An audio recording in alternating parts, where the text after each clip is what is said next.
zero return. So in the position that the machine's in now, you couldn't zero return all the axes because it would actually hit the part. So what we're going to do is we're going to zero return them individually, but if you do press zero return, it will ask you to press cycle start, and then it will zero return. I'm not actually going to do that. I'm going to escape that, and I'm going to say X zero return, and then I'm going to hit my cycle start, which will take my X to zero return. I'm then going to switch to my hand wheel mode, and I'm going to move there. I'm going to move my X axis back here,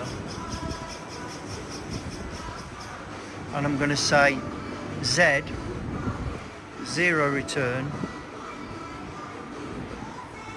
escape. I'm going to say Z zero return, press my cycle start, and my Z zero return. But you could take the part out. If you take the part out, then you can zero return both axes together.